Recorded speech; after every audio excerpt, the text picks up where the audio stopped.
man salaka tariqan yaltamisu fihi ilman sahhalallahu lahu bihi tariqan lil jannah. Barang siapa yang berjalan untuk menuntut ilmu, Allah akan mudahkan jalan ke surga. Kita semua ingin matinya dalam keadaan husnul khatimah, dalam keadaan baik, karena seluruhnya apa yang kita lakukan itu yang paling penting akhirnya. Bagaimana akhirnya? Sebab Nabi bersabda, innamal a'malu bil khawatim. Hadis sahih Bukhari Muslim. Sesungguhnya amal itu tergantung kepada apa? Akhirnya baik atau tidak dia. Makanya untuk bisa mencapai husnul khatimah, yang pertama takut kepada Allah. Yang pertama takut kepada Allah. Dan itu nanti masuk poin yang keempat. Untuk bisa mengefisienkan waktu, kita harus takut kepada Allah SWT. Yang kedua, taubat dari semua dosa dan maksiat. Yang kedua, taubat dari semua dosa dan maksiat.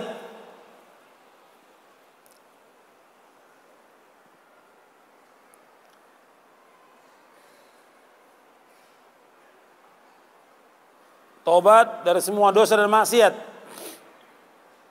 Dan taubat ini harus segera, nggak boleh ditunda.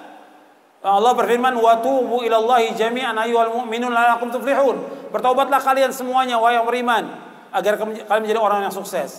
Allah juga berfirman, ya ayyuhalladzina amanu tubu ilallahi taubatan nasuha. Wahai orang beriman, taubatlah kepada Allah dengan taubat yang jujur, taubat yang benar, taubat yang ikhlas, taubat yang tidak diulangi lagi perbuatan dosa. Segera, kata Imam Ibnu Qayyim, taubat itu merupakan awal perjalanan seorang mukmin, pertengahan dan akhir. Jadi kita harus segera taubat. Itu disebutkan oleh beliau dalam kitabnya Madarijus Salikin. Kemudian yang ketiga berdoa agar kita ditetapkan di atas kebenaran dan juga ditetapkan dalam melakukan amal-amal saleh, ditetapkan di atas kebenaran dan ditetapkan dalam melakukan amal-amal saleh. Seperti doa Nabi yang terbanyak, Nabi berdoa, ya muqallibal qulub tsabbit qalbi ala dinik, ya muqallibal qulub tsabbit qalbi ala dinik. Ya muqallibal qulub tsabbit qalbi ala dinik. Ya Allah yang membolak-balikan hati, tetapkan hatiku dalam agamamu. Itu yang paling banyak Nabi berdoa. Atau ya musarrifal qulub sarrif qulubana ala ta'atik. Ya Allah yang membolak-balikan hati, tetapkan hatiku atas agamamu, atas taat kepadamu. Tetapkan hatiku untuk taat kepadamu. Itu minta kepada Allah agar ditetapkan hati kita di atas kebenaran dan juga di atas amal-amal saleh. Yang keempat, kisarul amal. Kisarul amal artinya pendek angan-angan. Pendek angan-angan, jangan panjang angan-angan, pendek angan-angan. Sebab orang kafir itu panjang angan-angan. Allah menyebutkan dalam surah Al-Hijr, dan sudah kita baca ayatnya, ayat 3 tentang orang kafir, darhum yakulu yatamatta'u wa yulhimul amal fasawfa ya'lamun. Amal bukan amal, bukan amal. Pakai hamzah amal. Biarkan mereka makan dan bersenang-senang, wa yulhihimul amal. Mereka dilalaikan oleh apa? Panjang angan-angan. Fasawfa ya'lamun, dan mereka akan tahu tentang akibatnya. Dan ingat bahwa setiap kita pun kadang-kadang punya panjang angan-angan semua. Kata Nabi SAW, la yazalu qalbul kabiri syabban fitnataini fi hubbi dunya wa tulil amal.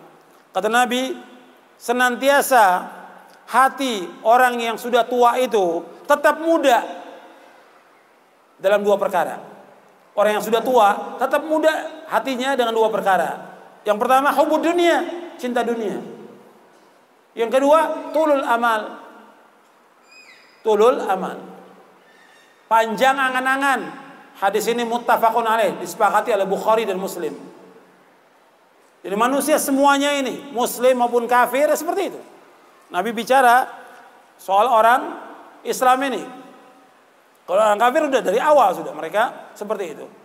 Kita wajib ingat bahwa jangan sampai kita cinta kepada dunia. Sebab orang yang sudah tua itu tetap muda dengan cinta pada dunia. Terus dia ingin harta, ingin benda, ingin segala macam sudah. Yang kedua panjang angan-angan. Padahal sudah mau masuk liang kubur, sudah dikit lagi mau mati, tetap dia masih terus saja suruh beli ini, segala macam sudah dia beli. Padahal dia sudah mau mati, bukan dia persiapkan dirinya buat taubat kepada Allah, amal-amal soleh, enggak dia. Makanya hati-hati kita, jangan panjang angan-angan. Kemudian yang kelima yaitu menjauhkan perbuatan dosa dan maksiat. Kalau tadi yang kedua taubat, kalau yang kedua tadi taubat, yang kelima yaitu kita harus menjauhkan perbuatan dosa dan maksiat. Kalau kita terus menjauhkan perbuatan dosa dan maksiat, mudah-mudahan kita husnul khatimah. Kalau kita terbiasa dalam perbuatan dosa, bukan mustahil orang itu nanti akan mati dalam keadaan berbuat dosa. Betapa banyak orang-orang yang mati dalam keadaan berbuat dosa. Ada yang mati dalam keadaan minum khamar, ada yang mati ketika berzina, ada yang mati ketika dia meninggalkan sholat, ada yang mati ketika dia mengambil harta orang lain, ada yang mati ketika dia korupsi, ada yang mati dalam keadaan berbuat maksiat dan yang lainnya. Maka itu hati-hati, jauhkan perbuatan dosa dan maksiat, jangan dianggap remeh. Karena semua dosa dan maksiat semuanya adalah penyakit. Antum bisa baca bukunya Ibnu Qayyim, Ad-Da' wa Dawa, penyakit dan obatnya.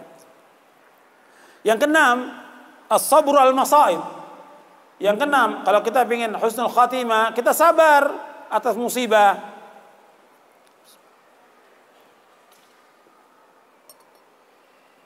Sabar atas musibah. Musibah ini banyak. Penyakit, kematian, kehilangan harta, kurangnya buah-buahan, dan yang lainnya. Kita wajib sabar. Dan banyak orang gak sabar. Ketika dia gak sabar, mati dalam keadaan tidak sabar dia. Kalau antum lihat penyakit yang Allah berikan kepada manusia, sebentar, sehat, senang, dari mulai dia lahir sampai dia umur 20 atau 30 atau 40. Sakit paling berapa hari? Sakit paling berapa pekan? Sakit mungkin setahun atau 2 tahun, tapi nikmat yang banyak itu dia lupa dengan nikmat yang sekian banyak. Sakit cuma sebentar, tapi nikmat yang paling banyak nikmat. Dan itu pun dengan penyakit yang Allah berikan, Allah sangat sayang kepada hamba, dihapuskan dosanya, diangkat derajatnya, dan dengan itu Allah akan masukkan dia ke dalam surga. Kalau dia sabar, dia redo. Tapi banyak orang yang gak sabar dan tidak redo. Sehingga apa? Dalam keadaan dia gak sabar dengan penyakitnya, ada yang bunuh diri, ada yang datang ke dukun, ada yang datang ke kubur-kubur keramat supaya minta disembuhkan. Akhirnya mati dalam keadaan berbuat syirik kepada Allah SWT. Dosa besar yang paling besar yang dilakukan. Akhirnya apa? Su'ul khatimah, akhir kehidupan yang jelek. Makanya harus sabar kita. Kemudian yang ketujuh, husnul dzan, berbaik sangka kepada Allah Subhanahu wa ta'ala. Kita wajib untuk husnul dzan kepada Allah SWT.